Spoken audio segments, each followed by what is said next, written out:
জয় রাম, জয় গুরু, নমস্কার। গল্প কথায় রাম ঠাকুর চ্যানেলে সব বন্ধুদের স্বাগতম। বন্ধুরা, আজকে আমি ঠাকুর কিভাবে প্রসাদ পাওয়ার ব্যবস্থা সম্পাদন করলেন, সকলের প্রসাদ পাওয়ার ব্যবস্থা কিভাবে সম্পাদন করলেন সে সম্পর্কে বলছি। শ্রী শ্রী ঠাকুরের শরণাশ্রিত শ্রীযুক্ত যজ্ঞেশ্বর কর্মকার মহাশয় ঘটনাটি বলেছেন।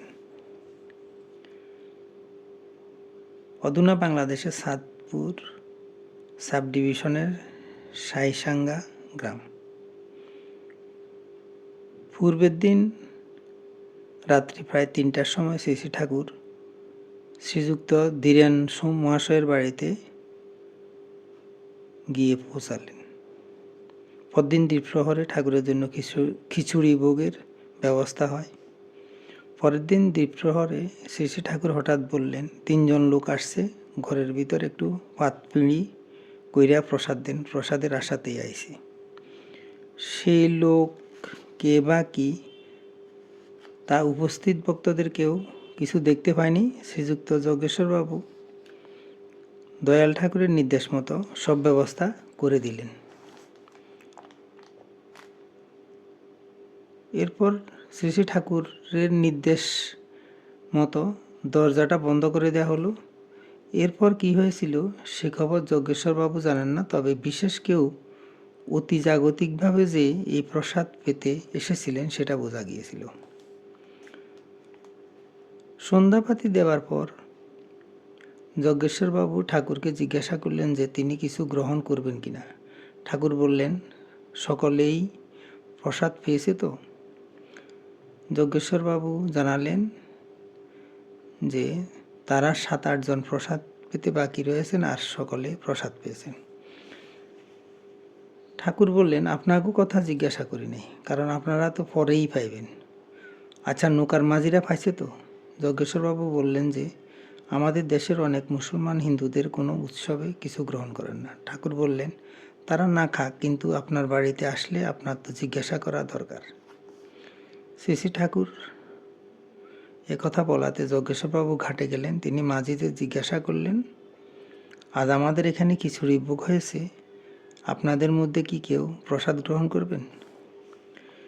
সেখানে সব মিলিয়ে 10 থেকে 15 জন মাঝি হবে। যজ্ঞেশ্বরবাবু ওর কথায় মাঝিরা পরস্পরের মধ্যে বলা বলি করতে লাগলেন, তাই নাইছেন, যাইবা নাকি? যাক, সকলে এলেন না, 5-7 জন সঙ্গে এলেন। তারা নিজস্ব বাসন নিয়ে এসেছিলেন। ওই বাসনের মধ্যে প্রসাদ ঢেলে দেওয়া হয়েছিল। প্রসাদ নিয়ে নৌকাতে ফিরে গিয়েছিলেন মাঝিরা। যজ্ঞেশ্বরবাবু ঠাকুরকে গিয়ে সমস্ত জানালেন। ঠাকুর বললেন, দেখেন তো, কাজটা তো অসম্পূর্ণ থাইকা যাইত। আপনারাও তাদেরকে বলেন না, তারাও আসতে পারে না। কারো বাড়িতে কেউ গেলে একটু সাদর সম্ভাষণ করতে হয়। অতঃপর যজ্ঞেশ্বরবাবু একটি টাই গ্লাসের অর্ধেক আঙ্গুরের রস এবং অন্য একটি টাই গ্লাসের অর্ধেক মিষ্টি ভেজানো জল ঠাকুর ভোগ দিলেন। দয়াল ঠাকুর খুব সামান্য গ্রহণ করলেন। তারপর ওই 2টি গ্লাস যজ্ঞেশ্বরবাবুকে দিয়ে ঠাকুর সকলকে প্রসাদ পেতে বললেন। দয়াল ঠাকুরের কৃপাতে অকুত সম্পাদন হলো। বন্ধুরা, আমি এখন ঠাকুরের একটি বাণী আপনাদেরকে পড়ে শোনাচ্ছি। ঠাকুর বলেছেন, গুরুর কার্য সর্বদা অনুষ্ঠান করিবে, শরীর উদ্ধারের কারণেই এই, আর কিছুই নাই। সংসার মায়াময়, কেবল যোগ বিয়োগের গঞ্জনা।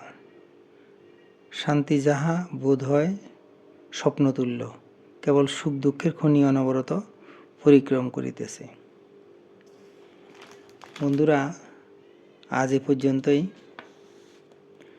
আগামী দিন আবার শ্রী শ্রী ঠাকুর সম্পর্কে গল্প বানিয়ে নিয়ে আপনাদের সাথে থাকব। বন্ধুরা, চ্যানেলটি যদি আপনাদের ভালো লেগে থাকে তাহলে বেশি বেশি করে সাবস্ক্রাইব করে পাশে থাকবেন। আর যেসব নতুন বন্ধুরা দেখছেন দয়া করে সাবস্ক্রাইব করে দিবেন, লাইক, শেয়ার, কমেন্ট করবেন। ধন্যবাদ, ভালো থাকবেন। জয় গোবিন্দ, গুরু কৃপায় কেবলম।